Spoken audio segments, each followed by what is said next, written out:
Hello guys and welcome to another video of Between the Ropes TV. Now today guys we've got a special guest, Juliette Horwood, a super lightweight professional female boxer. She's joining us. How are you today? Yeah, I'm good, thank you. How are you? I'm good, thank you. Yeah, so today we're going to be diving into, just picking Juliette's brains, with boxing and obviously her journey to boxing. So obviously, just to get us started, obviously we know women's boxing is growing at a very rapid rate. What was it that got you into boxing? It's sort of started off as a fitness thing. In the background, I've always been a little bit interested in it, and then one day I thought, you know what, I'm just going to give it a go. Otherwise, I'll regret never trying it. So I went to just a fitness class. I just wanted to see what boxing was about, and I never left the gym really. That was it. I went for a bit of fitness, and then that was it. I never really left the gym, and then it's just grown. And yeah, become bigger and bigger for me. Yeah. And do you recall like your first ever session, maybe your sparring session or training session, how you felt? So I was terrified, if I'm honest. So Andy used to run a women's only fitness session in the evening. So I went along to that because it was a women's only one. So I thought that's less scary. But it was still pretty terrifying walking into a boxing gym. You don't really know what to expect, or you don't know what people are like, but everyone was really friendly. And then, yeah, after that session, Andy sort of said to me, do you actually want to box? And I said, well, yeah, I'd like to give it a go. So then I went along to the amateur training session, which was even scarier because there was just so many people there and everyone knew how to box, and little old me turned up. But everyone was really welcoming, so it was really nice. But yeah, first sparring session was interesting, as you can imagine. Get in a ring and let someone hit you in the face, it's pretty terrifying. Yeah. But yeah, still came back. Yeah, well, just moving on to obviously for this year, it's been a very historic event, and a lot of history has happened within women's boxing. We talk about, the Taylor Serrano fight earlier this year. Then recently, we just come off Clarissa Shields versus Savannah Marshall. As someone who, you're fairly new to the pro games, how motivating and inspiring do you find that for the likes of yourself? Massively inspiring, because when I first started out, women's boxing was people still turn their nose up at it, and I feel like that's changed a lot now. And to be able to see women headlining shows, women on the massive cards, I can now see that could be a possibility. Whereas when I first started 5 years ago, Katie Taylor was well known, but that was it really. Like, there wasn't that many females like big in the game. So to see how it's grown, to see that there are more opportunities now, and that promoters are taking women's boxing more seriously, and that other people are taking it more seriously, it sort of like fuels the fire to want to progress more. Yeah. And also, who would you say are your heroes, or the people that you look up to within boxing? I don't know if I necessarily have heroes, people I look up to. There are people that I like watching fight, and like people with like different styles that I like. It's like Clarissa Shields. I wanted Savannah Marshall to win as a Brit, but the way she fought, I was massively impressed. I thought, wow, like that's someone that like we could all look up to, like as women. Like the way she went out there and just left no stone unturned, like that was really impressive. And like people like Ebony Bridges, like her style is sort of a bit similar to mine. Like she's just like go go go, quite an aggressive fighter. So I like that about her, because yeah, that's sort of the way I fight. Come forward and go for it, rather than sort of sit back and try and look pretty while I do it. Yeah, that's also my favorite style of boxing, the aggressive, come forward kind of style. Keeps the fan on the edge of the seat. But yeah, and especially with women in like 2-minute rounds, you don't really have the time to sit back and wait. You have to go. That style for the duration of the rounds for women right now, that style is very effective because it's like a short time frame to get in there, do your work, and impress the judges. Anyways, moving on. Obviously, like I mentioned earlier, you're fairly new in your pro career game. So obviously, when you were looking to turn pro, you obviously sought the advice of, you know, promoters and whatnot. So was it only Steve Goodwin that you spoke to and approached, or did you speak to other promoters and managers as well?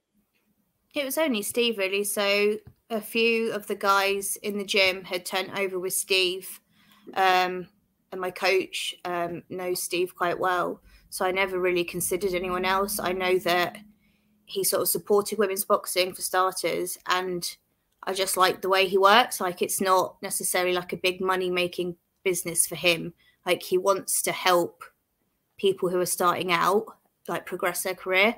And I really like the way Steve does it. And he gets to fight at York Hall quite a lot, which is good. And he's had Nicola Adams as a world champion. So he's got a big female sort of like accolade to his name. So that's always a good thing as well. But generally, just the way the guys that were already signed to him spoke about Steve, I thought, I don't need to look anywhere else. Like, I'm happy, and I want to turn over and go with Steve.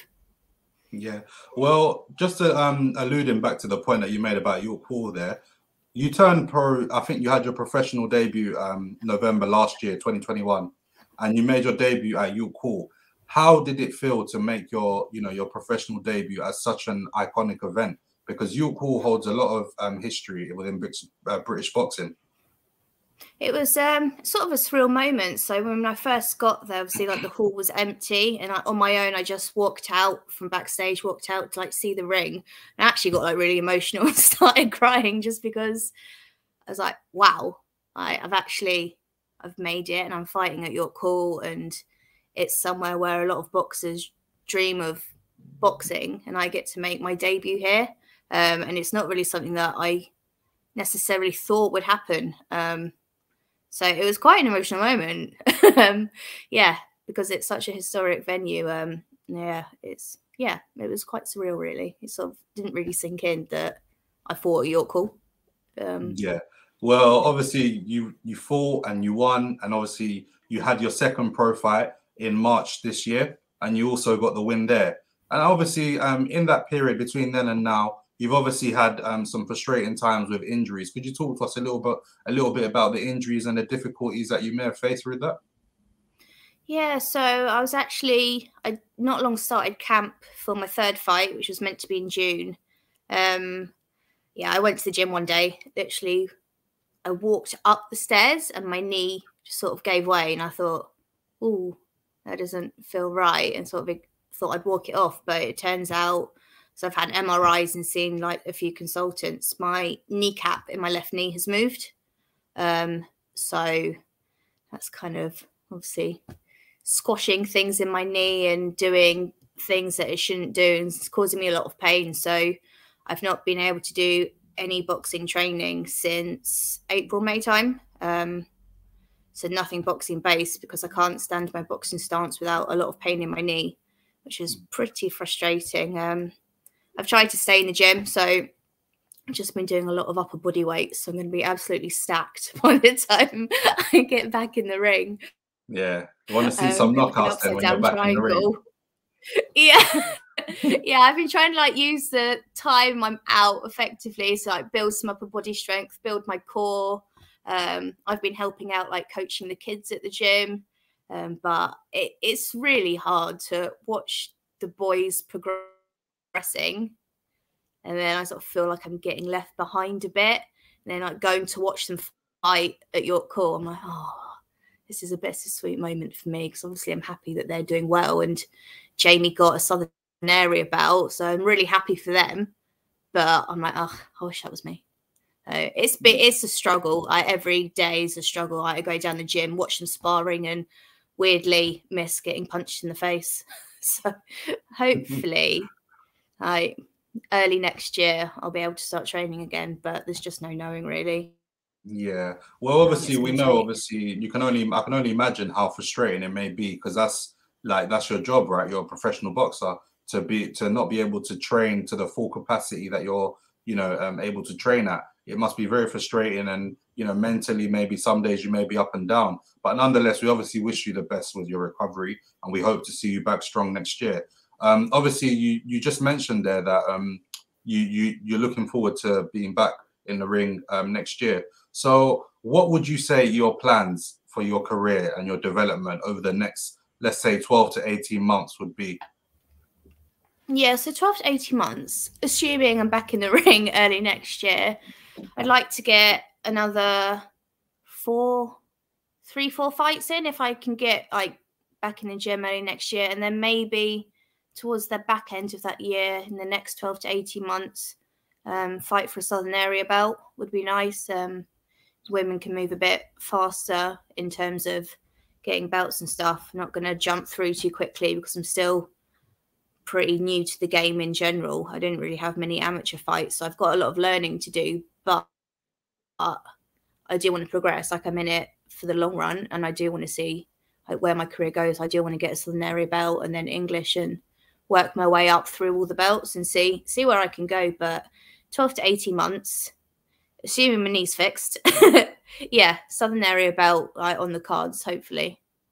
Yeah, no, definitely. We definitely look forward to seeing obviously your progression, and obviously hopefully your knee heals up properly and you're able to get into fight camp, etc. Because, you know, from doing my study earlier, I saw that, you know, you're ranked you're in the top 20. So, you know, all it takes really is a few good wins under your belt, and, you know, you're in the conversation of featuring on the big shows and, you know, potentially fighting for a title or on Eliminator. So, you know, the sky is the limit. And how would that make you feel? You know, how does that make you feel knowing that within maybe 4 to 5 fights you could be fighting on a big headline show? Sort of like a dream, really. Like, to think that it is possible and it could happen doesn't feel, I'm like, wow, like it. I don't know. It doesn't really. It's hard to say. It is a dream. To think that it could actually happen is exciting, really. To think, yeah, in a few fights I could, like, people start to know my name and the prospect of, you know, speak to the right people and get in the right places, fighting on the bigger shows. Yeah, because people now want to promote women's boxing more. Like, yeah, we're starting to get on those bigger shows and the bigger names. So yeah, it would be good. It's definitely exciting to see like where things can go and like how women can move through the ranks.